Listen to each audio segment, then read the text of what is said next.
Greetings and salutations. Once again, we are back with the One Talent Challenge, continuing our adventure from last time. And you can tell I recorded them in a row because I've got parts of the map revealed. So this time we're going to go over to the dry wastes. We're going to try to get into the Maggot Lair, get through that, get the Staff of Ancient Kings, and, or at least the Staff of Kings, and try to put the whole staff together. Now, I do like to take a pride in myself for getting every waypoint. I'm a stickler for getting waypoints. So I'm not leaving the dry hills until I get the waypoint. It is just what I do. It's the way I've always played. I've always played to get every single waypoint because it's like, yeah, getting that waypoint allows you to be able to come back to that point really quickly if need be. I picked up a composite bill. And arrows. So I picked up garbage.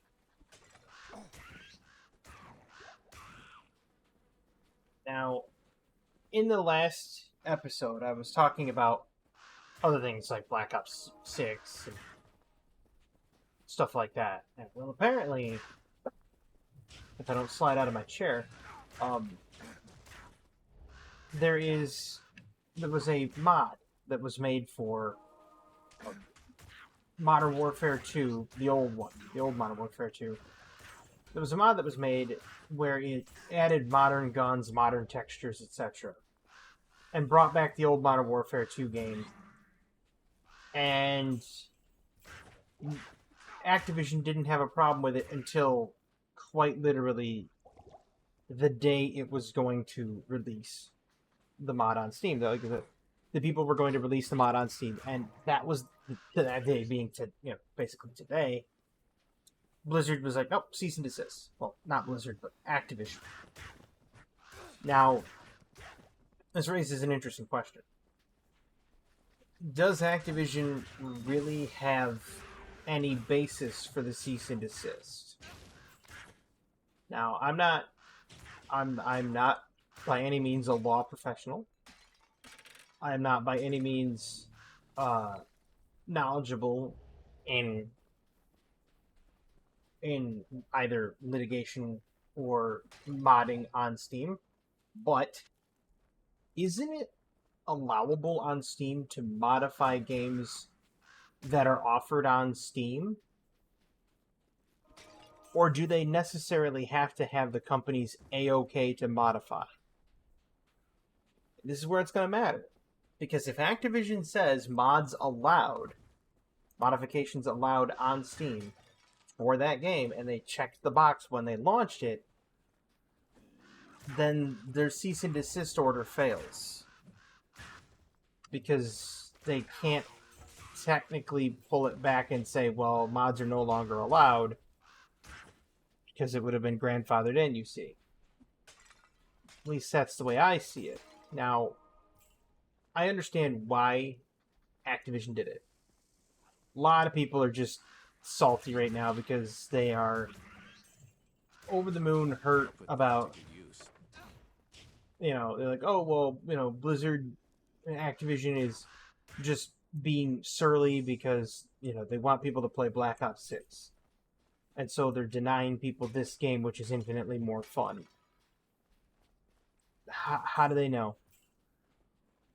How do they know the old Modern Warfare 2 is infinitely more fun than Black Ops 6? They haven't played the new one. So they don't know.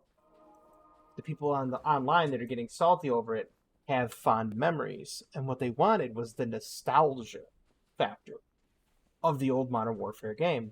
And they wanted that brought up to date with modern weapons so they could sit there and quickscope people. Congratulations, you can quickscope people. Great.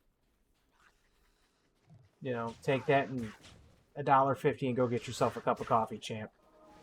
And that's pretty much what they wanted to do, is they wanted to bring back those old days where they were doing the sick compilations of quickscoping. Well, apparently there might be quickscoping in Black Ops 6. We don't know. But instead of them waiting for Black Ops 6 to come out, and then, kind of make the judgment call then, they just decided, nope, we're gonna immediately boycott Black Ops 6, and we're gonna demand a refund of the game we purchased on Steam, all because Activision took away our modified game. Okay, I can understand that perspective too. You took a long time to make a mod. Now, mind you, it's not the mods that are encouraging this. The people that made the mod said, hey, well, whatever, we got a cease and desist. I guess we're just going to cease and desist. They just kind of shrugged their shoulders and said, it is what it is, It's the gamers that wanted it bad enough that have, for lack of a better term, kind of gone off the rails a little bit. Like, this happens a lot. Yeah, it happens with Nintendo and it happens with Activision a lot more than others. But why do you think that is? And they say, oh, well, it's greed. Really? They're saying it's corporate greed, that's the reason they did it. Well, how does that track, logically? Think about it. You have to purchase Modern Warfare 2 on Steam for like $20 a copy in order, at the time, to play the mod. So, how's the cease and desist a greed-based move? Oh, because they want people to buy the $70 Black Ops game. Okay, but wouldn't it be greedier if they left the Modern Warfare 2 in and then had that show of goodwill, which allowed people to play Black Ops 6 anyway? And then people went out and bought it because they didn't file a cease and desist? Wouldn't it have been a greedier showing by Activision by doing that? That's why it doesn't track logically. They say it's one thing, but it's the other. So now Activision's lost a lot of money because all these people are refunding their old copies of Modern Warfare 2. Well, then that's not greed, it's the exact opposite. What they're afraid of as a corporation is intellectual property theft. And of course they're afraid of it because, well, Blizzard steals, not directly steals intellectual property, but they playfully recreate a feature from another game and they copy it into their games. So it's pseudo intellectual property theft. It's not complete. This is not like they're stealing the entire intellectual property, just a feature that seems to be working well. And anybody can notice this. Like, for example, you go to play World of Warcraft, you take a look at their auction house, and you realize that's the same one that Dungeon Fighter Online put up some 20 years ago. Or Eve even put up 18 years ago. Same exact type of auction house. And then you can take a look at the talent trees that were allowed in Path of Exile. And they kind of did that with the Paragon boards in Diablo 4. Very similar.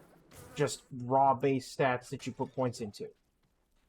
Very similar to Path of Exile's talent tree. And then you take a look at Last Epoch. Last Epoch's Reforge ability at the reforging ability that they have in Last Epoch, where you can go up and change your item and add new affixes and take away old affixes, etc., and so on and so forth. Blizzard creatively borrowed that one too for Diablo 4 as well in their new season. So Blizzard has a track record of doing this. They take a winning formula that people like and they just snatch it and they adapt it just enough so that it's not an exact copy, and then they relaunch it saying it's an innovative new system. It's neither innovative nor new. It is literally copied off somebody else's homework sheet. And Blizzard is guilty of this for many, many years. Nobody ever calls them on the carpet for it at all, because most people are usually focused on playing one game, and they're hyper focused on playing one game. And it happens to everybody. It happens to everybody in the gaming community. There are people out there who play Escape from Tarkov. Good on them. I can't really stand the game, but you know, if they enjoy it, cool. It's like Elden Ring, and that's another game I can't really do. I can't really stand at all, or any of the Dark Souls series for that matter. But those that like it, cool. You enjoy it. Um, However, they're basically just ripping off all these other people's work. Is it filthy and underhanded? Yes. Is it illegal? No. But that's what they're afraid of happening to them. That's the exact reason they stopped it. You know, to make the comparison and say, oh, it's because Black Ops, 6 is coming out. Yeah, in 2 months. Black Ops 6 is coming out in 2 months.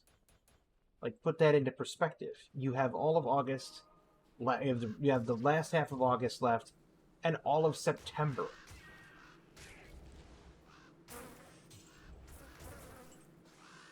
So it's like, it's comparing apples to oranges here.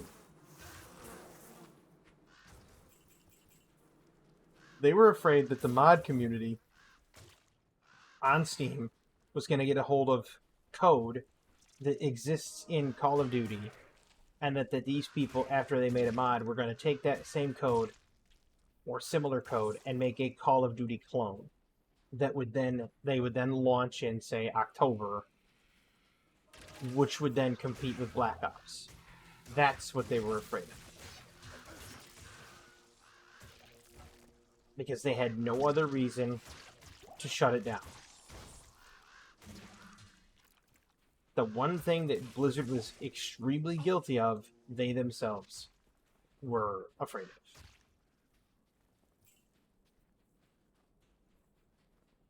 Because it's something they would do. You know as well as I do, Blizzard goes and plays their competitors' games and then turns around and just takes ideas. We all do. We all know. And it wasn't the first time they've done it either. I mean, I used to have forum posts back in the day.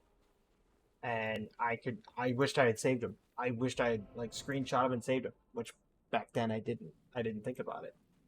But they implemented my ideas multiple times. Good day. But my forum posts were deleted. I would go back looking for my forum posts going, hey, I know that. I was the one that posted that. What post? It's gone. And that was really, really irritating to have that happen. To be sitting there and be like, yeah, I posted that. And then when you go back and you look and it's gone. I should probably swap this out for something else. Yeah. Chainmail. Chainmail weighs less than scale mail, so your character doesn't get hit with a stamina drain. Also requires more strength. There's a weight component to it.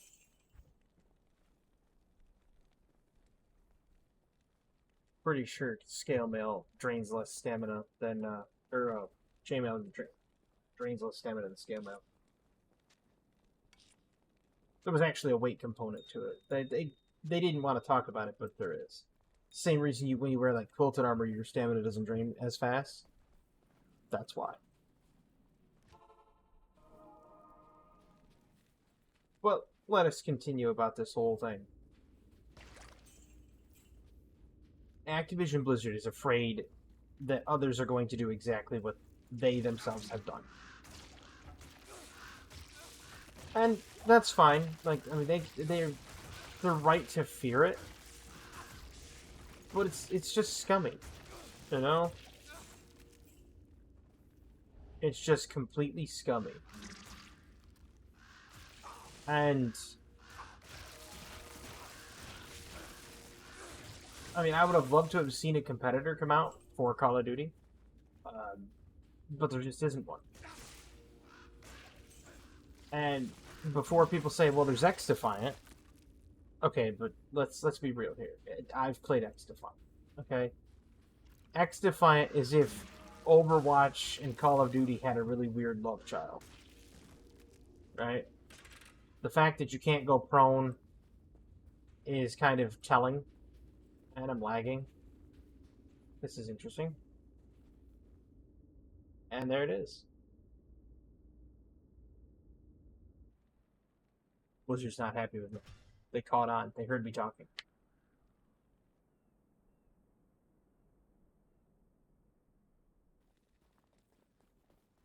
Blizzard was like, wait, he's talking smack. Quick, shut him down.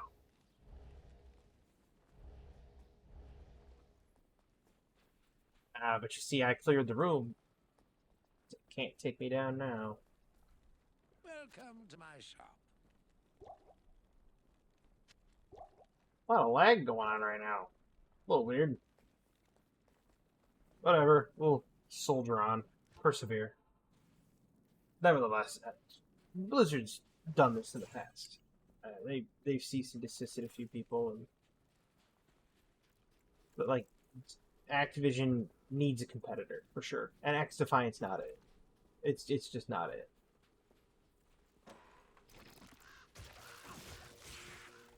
As much as I would love to say that it is, and I would love to say that, you know, they've got it pretty well secured. Nah. I mean, X-Defiant's a Ubisoft creation, and let's be real, we know what Ubisoft's been doing. We know Ubisoft's just not very good. I mean, their track record's not exactly ideal for being kind to their player base. Which is kind of funny that their track record's not very good about being kind to the player base. And everybody expected it to be the Call of Duty killer.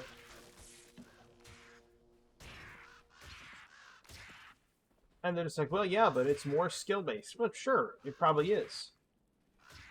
That doesn't mean it's a better game. Take, for example, there's going to be a weird example. Take, for example,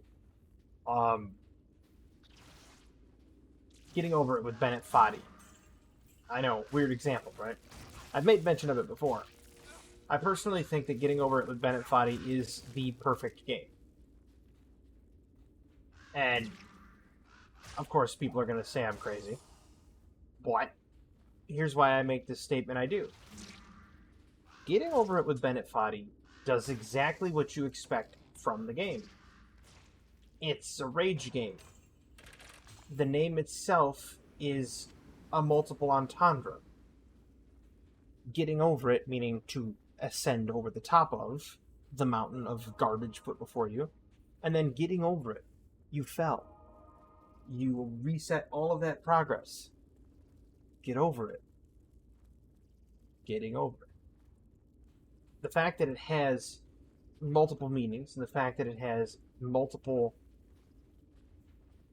like, quotes, and has the music that it has, there's no real, I would say, like, game-altering bugs to it. There's no, you know, like, big secret behind it all. Yeah, you can get, you know, a golden cauldron if you complete the game. And you can get a different colored cauldron if you complete the game in a certain time. And there's other bonuses for, you know, completing the game, etc. But it's a very skill-based game. And what people don't understand about Getting Over It with Bennett Foddy is everything in the game that goes wrong is user error. It's not the game being rigged against you.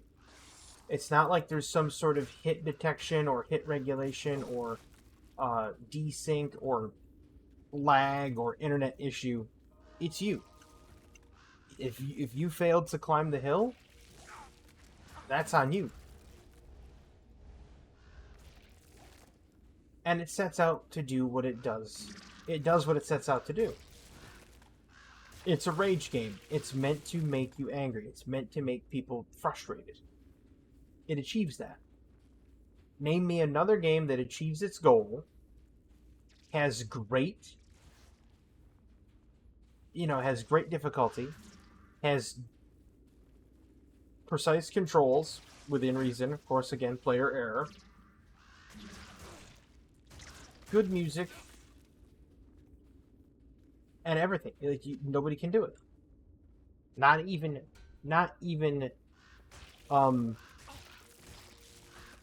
Elden Ring has that beat, because Elden Ring's got gimmicks in it too. There's gimmicky challenge in Elden Ring and the Dark Souls series. It's basically built on gimmicky challenge. Getting over it, the only challenge is you have to get over you. It's almost meditative in that sense. To achieve the highest point in society, to achieve its highest point in life, one would have to get over themselves. Very philosophical. But as such, people didn't like it because it's angry. Oh, grr, anger game. But it's just a standard game. Knowing that I think it's the perfect game, let's take a look at it from a different angle. Why is it the perfect game? We talked about why I think it's the perfect game. But realistically speaking, is it the perfect game? There's no really glaring bugs. There's no real exploits. Not like you can download a cheat. Well, you probably could download a cheat for it, but why would you want to cheat? What would you have to gain? By cheating, you only proved you couldn't get over it. Interesting. So then it raises a whole new series of questions. But if you look at it from the narrow slice that I gave, yeah, it could be perceived as a really good game. Possibly even the best game. Perfect, even. But why did he make it? He says he made it in homage to, sexy hiking or whatever it was called in the game. But why did he really make it? It was to give a philosophical jaunt down games. It was to give a new mindset and a fresh look at games. We see games as a compilation of pieces put together in such a way that the games themselves are just that. A compilation of pieces. And once you understand how the pieces go together... Ooh, Eisenhearts. Once you understand how the pieces go together, then there's not really much mystery. You're like, oh, well, they go together this way, and well, that's it. They go together this way. No big mystery to it. Nothing to hide. Nothing to worry about. You understand it. Meanwhile, from the developer's point of view, time and energy went into it. Maybe not from a AAA developer's point of view, but from an indie developer's point of view. Time and energy went into that. Heart and soul went into that. You put together something that you felt the world could enjoy.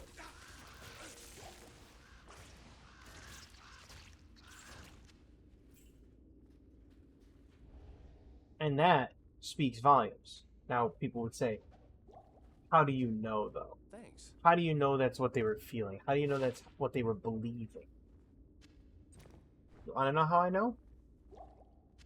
I made a game. I developed a game. From the ground up. The only thing I did not do was the music. A friend of mine did the music. I did everything else. I used RPG Maker. I did the code.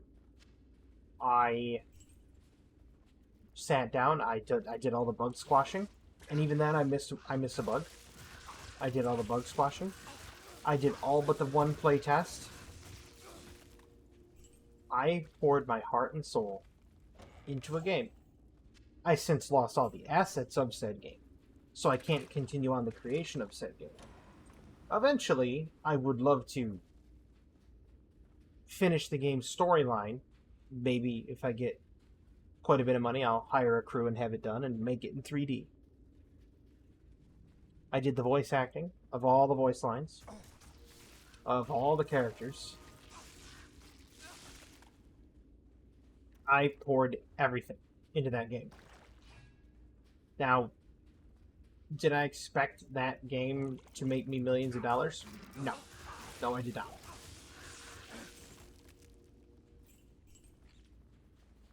I expected the game to be a success. And for everything that I put into it, it was.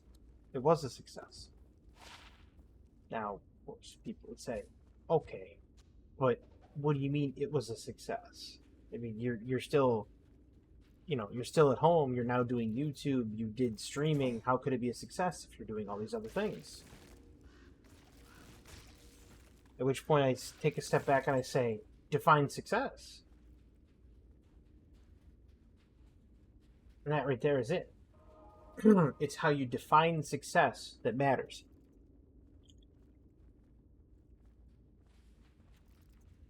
So when it comes to a game, define perfection. To me, getting over it with Bennett Foddy would be that.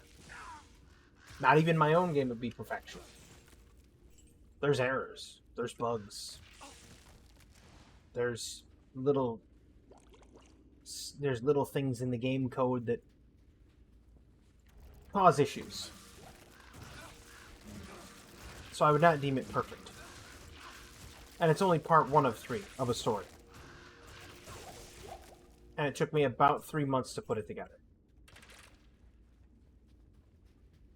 And depending on the amount of luck you have, it could take a long time or a little time to complete. However,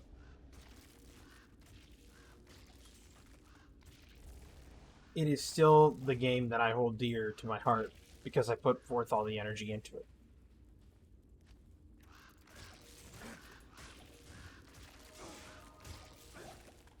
And knowing that I put all that energy in and all that time in, I made some money, not a lot, just to pay back the investment I put into it. I invested, it was $75 for the RPG Maker. And I made just enough to make that back. Not a problem.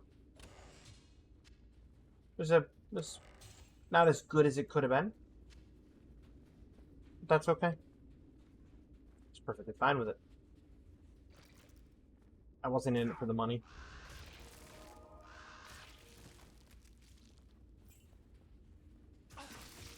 I was in it for the story, the joy of making it. Choosing a medium in which I could tell a story. And by all metrics, I considered it a success.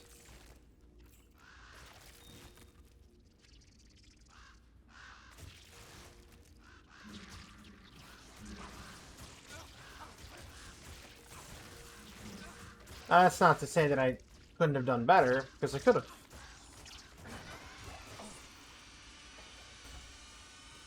I certainly could have done better. But I am overburdened. I did as good as I could. I can't. Which sounds really incredibly weak. But Thus, the only thing you could ever ask of yourself or others is doing the best that they possibly can.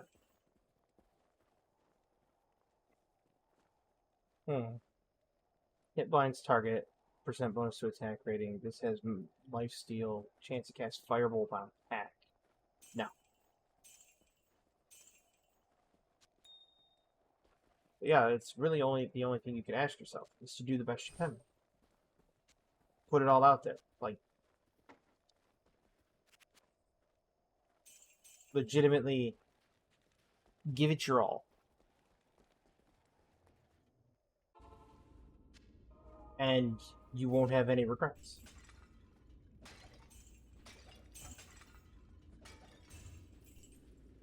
Which, I mean, that's something that people, I'm not going to say they should live their life by that, but it's something they should definitely consider.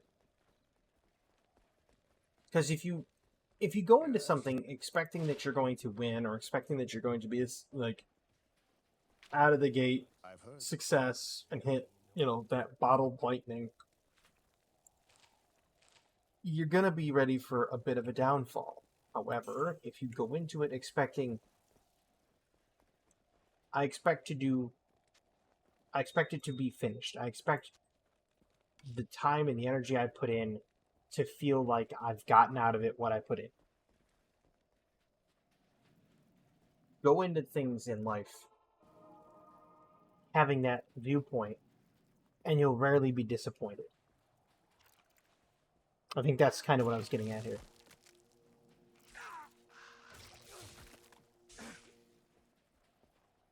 We're going to see if I can fly to the, and by fly, I mean get there fast, to the Claw Viper Temple. We're going to see if we can do it.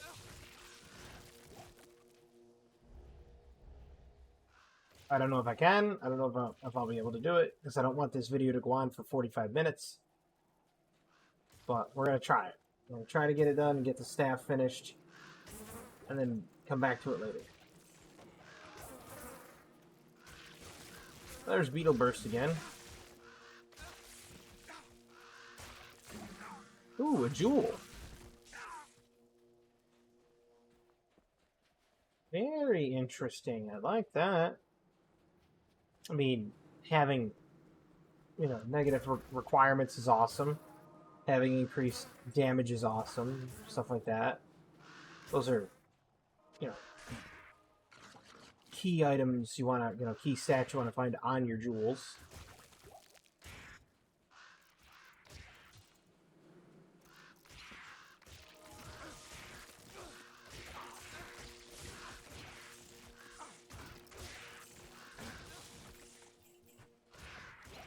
Sometimes dodging the lightning becomes a bit of a problem.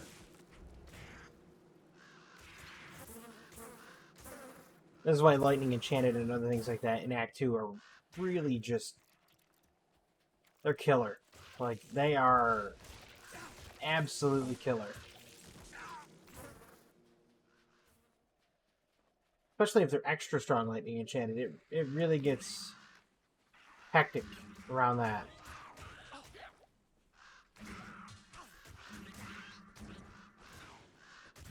There's a rare Tomb Creeper in there somewhere. Yep, he's cursed. Well, he's dead now, but he was cursed.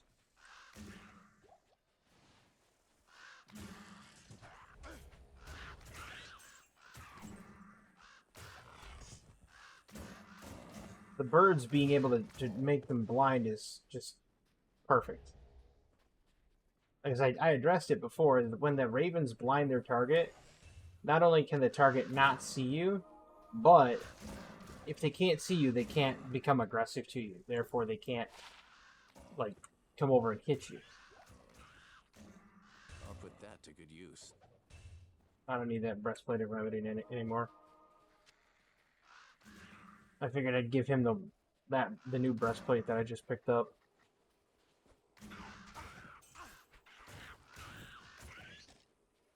Because you want to keep your mercenary in at least somewhat decent gear, because he's gonna be your right-hand man and your balanced, your frontliner, your balanced attack. He's just gonna be there for you at all times, especially in a one-talent challenge. Doubly so for one-talent challenge, because you got nothing else to rely on except the talent you chose.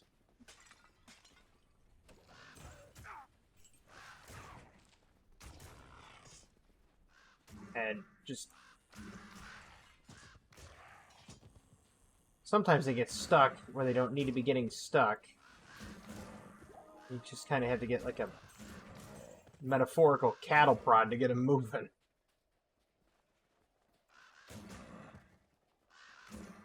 There should be a minion coming up called Dark Elder. He's usually a pain.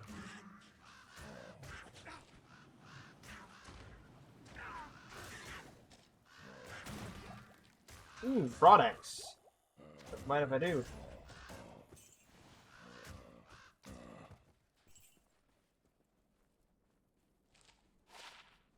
or shovel. It'd be great if I was any other type of druid, but not this druid. Well, it's better than that, sure. I guess I could. There we go. And it's purple too. You see how bright purple that thing was? Like, watch this. Look at that. That's like, we're talking late 80s, early 90s Trapper Keeper purple, man. Look at that.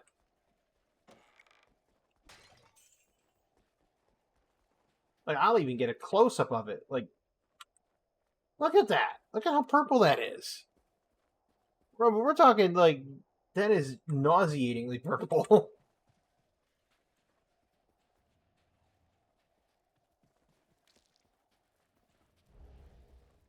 For those people that don't know what a Trapper Keeper was, man, you missed out on some of the best school years. Oh, yeah, you'd be a student, you'd get a Trapper Keeper, you go to school, and you're excited to kind of like show off the Trapper Keeper to your friends, which is nothing more than just like a 3-ring binder with like a decorative cover on it. Usually the covers were sometimes like foam, and they would degrade throughout the year, and then at the end of the year they'd be falling apart, just kind of frittering away to nothing. But at the same time, I mean, they had some cool stuff in them. They had everything you needed, you know, calendars, like flashcards and little things you could keep in your Trapper Keeper, measurements, measurement conversions, like you name it. It had like information in there. It was really cool, and it was just one of those neat little things that you wanted as a kid, and they were cheap. I mean, you know, you'd get them on back to school sale. Your parents would be like, "Oh yeah, that's no problem. It's a Trapper Keeper. It's, you know, $5." And it kept all of your notes in 3-ring binder. It wasn't even a 3-ring binder, but it kept your spiral-bound notebooks in good condition. You know, wide-ruled spiral-bound notebooks that everybody had.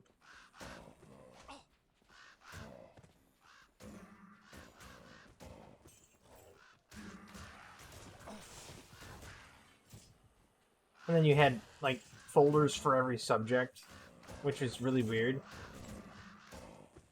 Because the folders you used for, like, every subject were awful. They were awful. Like, you had...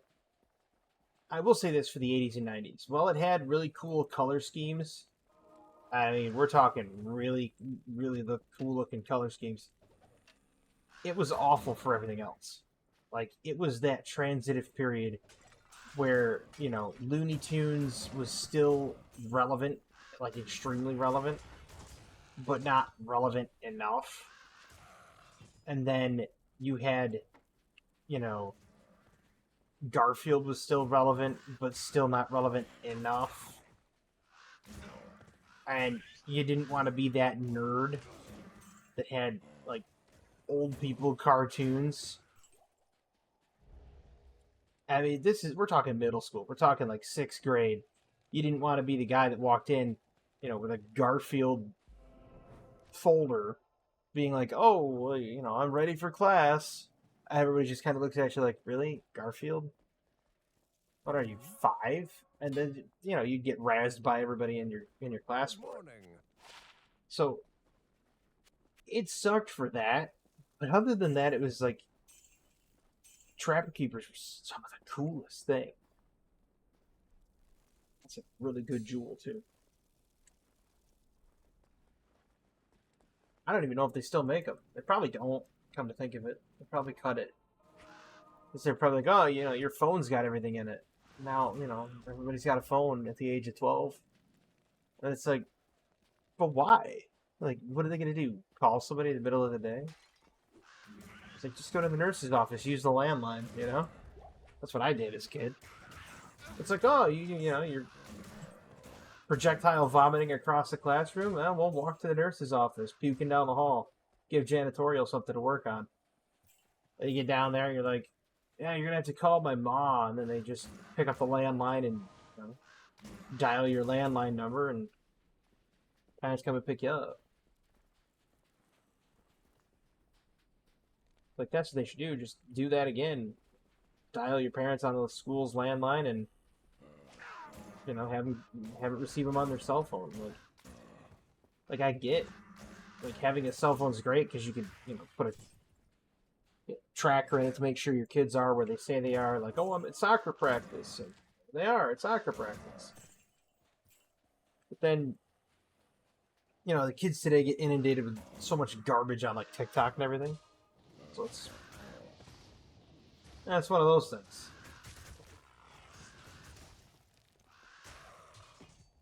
I guess you would call it the dark side of progress.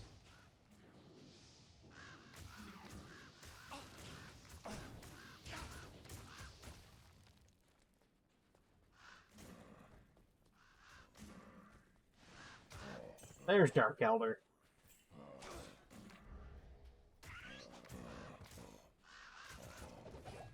Not anymore. He's dead. He's dead, Elder.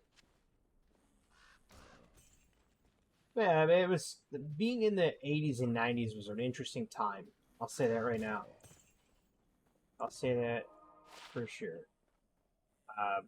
Mostly because, you know, when you're we were one of the families that had access to dial-up internet. We were one of the, you know, even though I grew up poor, like brokish church mouse poor, right? We were one of the first families that had to have internet because we were really like into the tech scene. My brother was my brother was like the big tech kid between all of us. So my mom made sure that we had internet, made sure that we had access to computers. Bit of a downside though was we had access to a personal computer, IBM Windows format. The school system had Macintosh. So all the work we were given at home, we had to do by hand anyway. Which kind of sucked, but is what it is. You gotta, you know, take your lumps, I guess.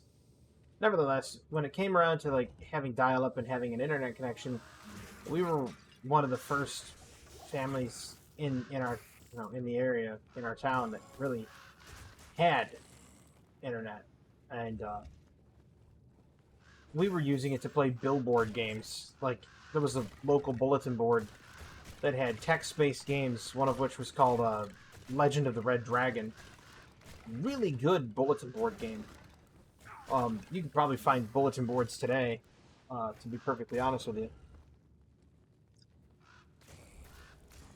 They're not all that uncommon. You can probably actually find Legend of the Red Dragon on those bulletin boards.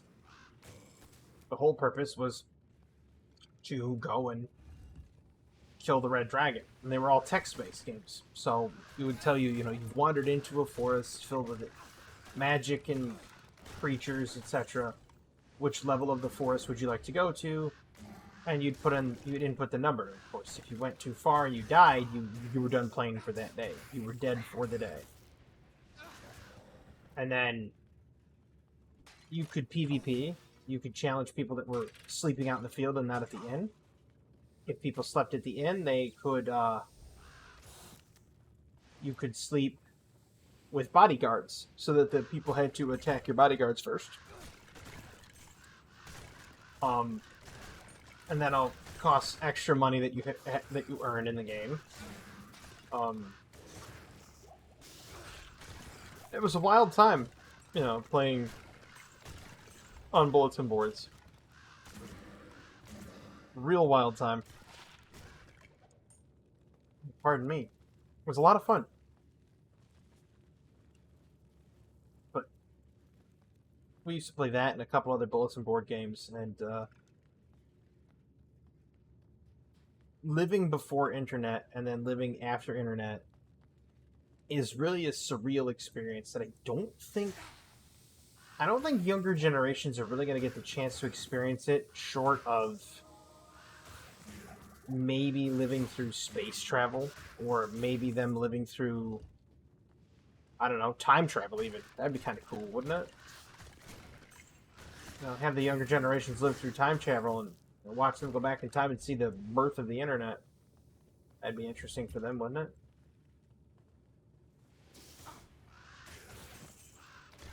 A lot of people can't really comprehend what life was like before internet. It's like, honestly, it was a much simpler time.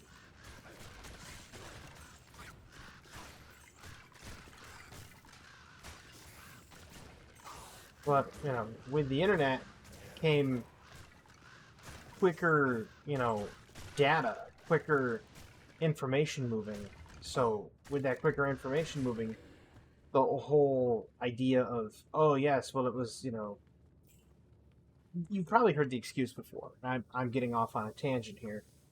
And I like to keep things, you know, apolitical as humanly as possible. As much as humanly possible, I should say. But you've no doubt heard where they say, oh, it was the former administration. Oh, it was the last administration's fault for what's going on, right? That is no longer the case. Like, that is no longer a usable statement because of how fast information travels these days. Something that is said today will be heard quite literally today. Whereas back then, before the internet, it was the news wires had to go out, and then the people had to pick up the news with a phone call, or they actually had to wait for the newspaper to circulate out there to then pick up the news story and run with it. So, news not traveling as fast made it harder for known legislation and everything to go down quicker, obviously. So, with that, you could say that the last administration was at fault for certain things, and it would be applicable. Nowadays, not so much. I mean, it's literally, you know, they do something, everybody knows about it.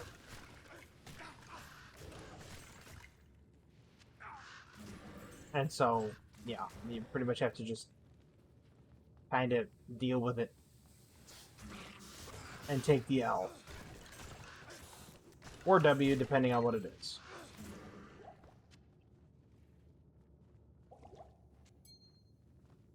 Imagine if you will, though, just 2 seconds. Imagine time travel. Imagine going back in time, finding somebody who does not know what the internet is, finding somebody that does not know what any of this, of what's going on is, and bring them forward in time to now. Augmented reality, virtual reality, these things would confuse them, frighten them even. They would be absolutely beside themselves. And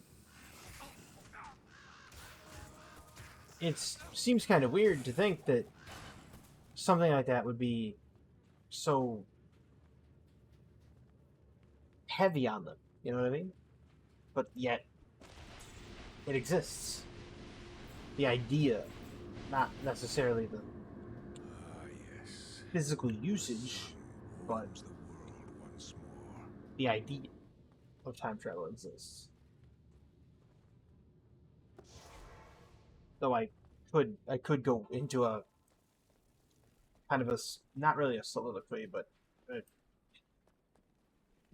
almost a dissertation of possibilities of time travel and how it's possible to actually achieve it. Not many people would find that to be very interesting. Generally speaking, most people find those topics to be a little bit boring.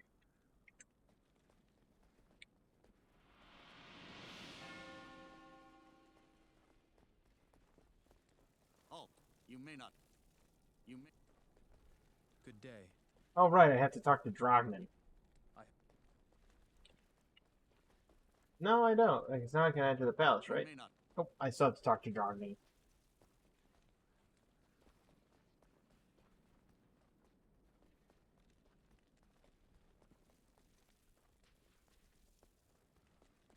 Now, I can go talk to Jared, and I can pass. When the trouble. You may. But that's going to do it for me today. I had a great time playing, even though this episode is going on 50 minutes. I got that done, and now the final episode of Act 2 will be me going through the sanctum, going and finding the proper tomb, opening the tomb, killing Duriel. So we're hoping to get that done in the next episode. I hope you enjoyed it. I sure did.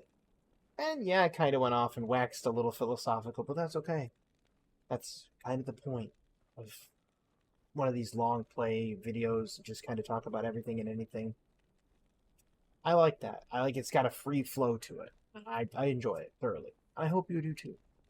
Almost kind of went into a Bob Ross there and be like, from all of us here, no. Bob Ross was the OG. Nobody can imitate him. But I thank everybody for watching. I hope everybody has a fantastic evening and a wonderful tomorrow. And as always, have a good one.